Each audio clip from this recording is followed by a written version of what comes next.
In this video, I'm going to show you how the no contact rule will work 99% of the time when you do exactly what I share with you in this video. Now, the no contact rule is probably one of the most powerful ways for you to not only move on in your relationship, but also for you to really pull your energy back to yourself. Because a lot of times when you get out of a relationship, what ends up happening is there's a desire, there's a feeling, there's a yearning for the same connection that used to be there, and then that many times turns into neediness. It turns into needing someone else's approval, validation, and attention, and that ends up scattering your own energy, but also repelling the love that already may be there or may not be there. Now, when I say that, what I mean is what happens and what no contact rule is when you go through a breakup or a separation, you have zero contact. No contact. Literally, like you don't message them, you're not checking up to see how they're doing, you are normally muting them or blocking them on social media so that you do not see anything that they do, because every time you see something they're doing, you're infusing your thoughts with this person, with this energy. And when you, in a way, detox, that's really what it is. It's a detox from dopamine. There's a dopamine and there's a feeling, especially when it's also this abandonment stuff where with somebody else, maybe it was hot and then cold, and then there's this dynamic where you're tuning to somebody else. It becomes this thing where sometimes you're trying to prove yourself to somebody else because you're hoping they'll come around and see your worthiness. That was me for a long time. I was trying to prove myself. And by trying to prove myself, that ended up being an energy where I was seeking validation and approval from somebody else. Now, here's the interesting thing about the no contact rule, and here's how to actually make it work. Now, when we talk about making it work, the thing that most people do for the no contact rule is they use the no contact rule to get somebody back. To literally get somebody to feel energetically that they've pulled the energy away, and then it gets them to think, oh wow, now I'm thinking about this person. The reason that is, by the way, is what happens is when two people break up, what there was before was there's this energy that connects between the two people. When there's a breakup, there can be, this energy begins to separate, but the thing is sometimes one person doesn't want this to happen, and then that one person does is they continue to send energy. They continue to think of this person, they continue to project at this person, they continue to check up on this person, and they're still sending energy when what the person originally asked for was space. They said, hey, I need space, or maybe they said, I want to break up, or whatever. But the space is also an energetic thing. But then when their space starts to happen, somebody may get kind of anxious about that and then keep checking up on them, keep texting them, keep trying to talk them into it, which then gives them even less space and makes them want to move even more. Now, the reason the no contact rule sometimes works for this purpose, but I'm not suggesting you do it for that, is that then this person wants space so that they can be in their own energy field and figure out what they want because they probably felt enmeshed. And then if you actually give them space, they may then come around to their own conclusions. And then what happens is then you have a choice to make. And the thing that I do not like to see, though, is that a lot of times people use the no contact rule to get this energy where the person then comes around and then it's like, then we can be back together. The reason you use the no contact rule is because it's one of the most effective ways to actually help you move on. To move on from the relationship. And if it does come back, then maybe that's something that you can explore. But don't do this to get them back. Do it because you owe it to yourself to move on. I remember in a past relationship that I had where I was in and out of a relationship with someone for literally like 2 years. And it was very challenging to move on. I'd wonder why I had blocks with moving on and blocks with dating. And it was because I hadn't actually let this person go. And what would happen is we would talk, we'd not be able to be together, but then we would still be such great friends. And then what would happen is one of us may start talking to somebody else, and then the other one would get all weird about it. And then it would be this thing where every 6 to 8 months, something like that would happen. And what ended up happening, though, is once the choice was made to actually stop contact for a period of time, that's when it made it so much easier to move on. And that's when I actually made the decision to move on and realized that for like years we were kind of going in and out of this thing. But once I actually made the choice, it was within a couple months that then new opportunities came in. And then eventually my girlfriend came in. That came because I actually let go and I moved on. If I hadn't moved on, it wouldn't have came in. Because energetically, I was still tied up and preoccupied with that before, that energy. So I say from experience that when you use the no contact rule effectively and you stay committed to the whole no contact, what ends up happening is you then open up new possibilities and new probabilities for yourself. And when you do it, though, as a form of manipulation, it doesn't work because you're making that a means to an end. When it's a means to an end, it's a manipulative tactic. And it's normally based on dopamine. And it's normally also based on trying to get the inner childhood needs met that weren't met as kids. For me, in the past relationship, I was almost trying to prove it to this person. No, look, I am good enough.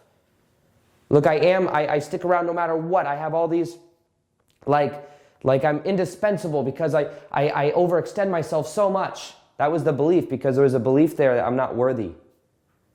But here's the thing, if you believe you're not worthy, you'll continue to get a reflection of that until you let go of the unworthiness. You let go of the belief that you're not worthy. That's how you become worthy, by the way. You don't become worthy by, I'm worthy, I'm worthy, I'm worthy. It's just letting go of the belief that you're not worthy. That's the block to you feeling enough, to valuing yourself. When I started to value myself, that's when other people started valuing me.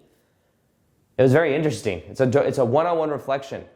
Now, something else I want to talk about when it comes to no contact, I was reading a book last night about this, and it has to do with something that is called, it's basically a form of technique energetically, where what you do is you let go of the desire. Now, here's the thing. When you want something, you say, I want this. You energetically are saying, I lack this. Now, the thing is if you want a loving relationship, if you want the person to come in, to come back even, the want in of itself is a different reality than you having or being in that reality. The thing is by the time that thing comes into your life, it is natural. It is natural. I remember when I was wanting to be successful and I was at my 9-to-5 job, and I remember thinking, oh man, it'd be so nice. I really want to have a Lamborghini and this car and this and that and all this cool stuff. And that was my perspective. The funny thing is now, not trying to brag or anything, but I could go buy a Lamborghini tomorrow if I wanted to. But I don't, because by the time you get there, you have a different way, different self-image, you value different things, you see things differently. Now that I've worked for it and I've seen what goes into it, I don't want to waste it on something I don't really care about, like a Lamborghini. But by the time it's natural for you, you don't really want it. It's interesting. And in the same way, when you see it as a natural part of your self-image to be in a loving relationship or to even be happy being single, it always happens when you're not looking for it. See, it happens so often. You're not looking, you're not trying to get somewhere or trying to get someone. That's when it happens. It's because you've let go of the want, the need, the desire that's there. Because when you want, it's also it's a form of scarcity. It's not here now. Think about it. There's two different realities. There's a reality where you want love and success and money or whatever. Then there's a reality where you have it. These are two separate energies.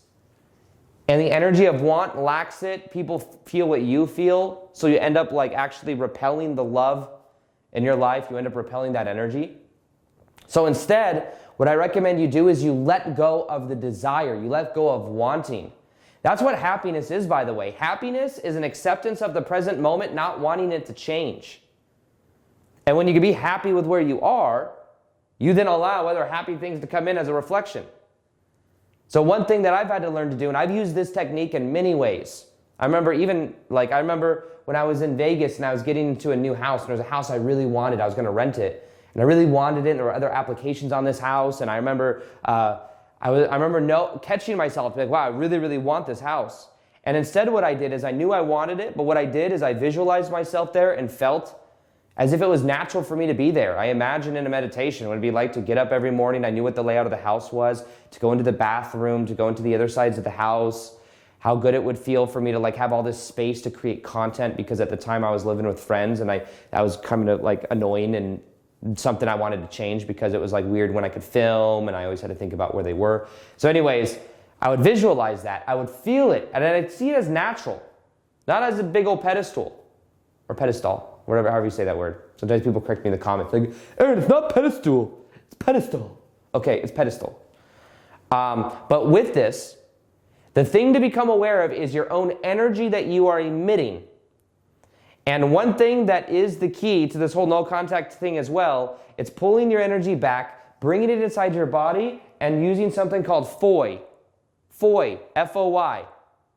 FOI means focus on yourself. Focus on you.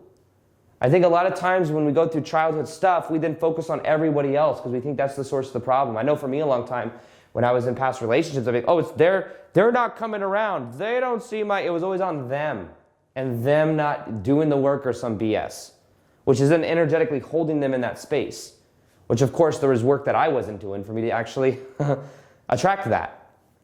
So focusing on you, what that meant for me is focusing on my vision, focusing on my purpose, focusing on my passion, focusing on my friends, focusing like on my own lifestyle and what I enjoy doing, focusing on loving my family, focusing on like my own health. Like when I started focusing on me, that's when the energy began to change. Everything else was kind of a distraction for a period of time where I was focused on everybody else.